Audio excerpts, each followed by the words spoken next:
Now we're going to discuss about blood pressure, which is one of the subtopic in cardiovascular system. So now what is blood pressure? Let's see the definition of the blood pressure.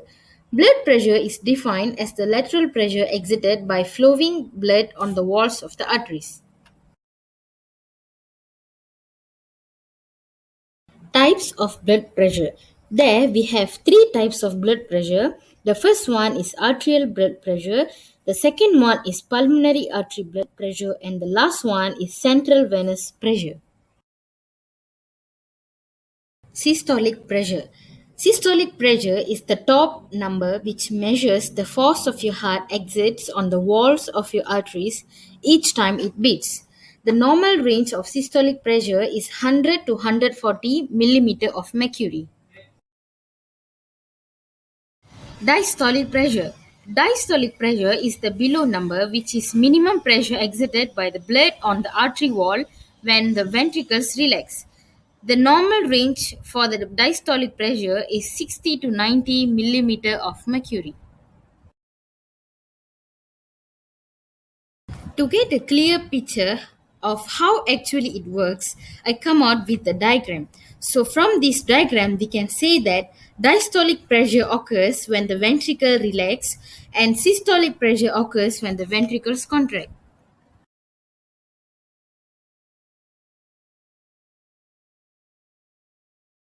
This is a blood pressure chart. There we have five blood pressure ranges as stated below in the table.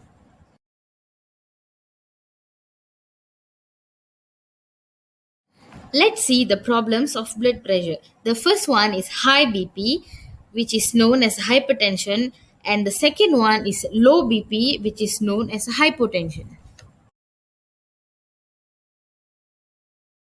This picture shows hypertension causes blood to flow slower, while hypertension causes thinner artery walls. Now, let's see what is mean airway pressure. Mean airway pressure is the average pressure exerted by the blood on the artery during the complete cycle of ventricles contracting and relaxing. The normal range of the mean airway pressure is 100 millimeter of mercury. Calculation of mean airway pressure. Let's see the formula for mean airway pressure. Mean airway pressure equals to 1 over 3 times pulse pressure plus diastolic pressure.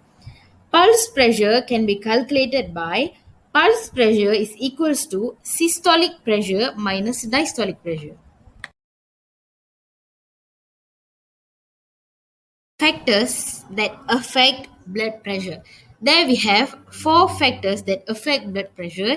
The first one is peripheral resistance, the second one is viscosity, third one is blood volume, and the last one is cardiac output. So let's see the first one, peripheral resistance. Peripheral resistance is the friction of blood against blood vessel walls. Constriction of arterioles increase both resistance and blood pressure, while dilation of arterioles decrease both resistance and blood pressure. The next one is viscosity. Viscosity is thickness of blood. When the viscosity increases, the blood pressure also increases, while viscosity decreases, the blood pressure also decreases. Third factor that affecting blood pressure is blood volume. When the blood volume decrease, the blood pressure also decrease. While when the blood volume increase, the blood pressure also increase. The last one is cardiac output. What is cardiac output? Cardiac output is volume of blood pumped by heart in 1 minute. When the cardiac output increase, the blood pressure increase. While cardiac output decrease, the blood pressure also decrease.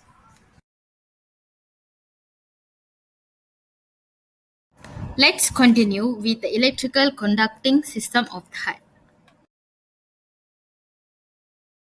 What is cardiac conduction system? The cardiac conduction system is a collection of nodes and specialized conduction cells that initiate and coordinate contraction of the heart muscle. It consists of sinoatrial node, which is SA node, then atrioventricular node, AV node, then atrioventricular bundle, also known as a bundle of His, then right and left bundle branches, and lastly Purkinje fiber. Okay, now what is the role of the SA knot in conduction system of the heart? SA knot functions as the pacemaker of the heart. It initiates the contraction of the heart. It also sets the rhythm for concentration of the heart.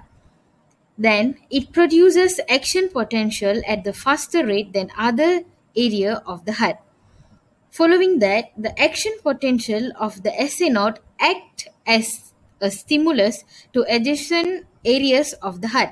And lastly, when action potential originate in an area of the heart other than SA node, the result is called an ectopic beat.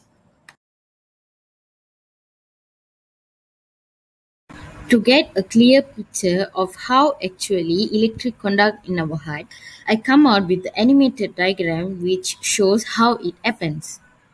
First of all, action potential originate in the SA node and travel across the wall of the atrium from SA node to AV node. Then, action potential pass through the AV node and along the AV bundle, which extends from the AV node into the interventricular septum. Following that, AV bundle divides into right and left bundle branches and action potential descend to the apex of each ventricles. Lastly, action potential are carried by the Purkinje fibers from the bundle branches to the ventricle walls.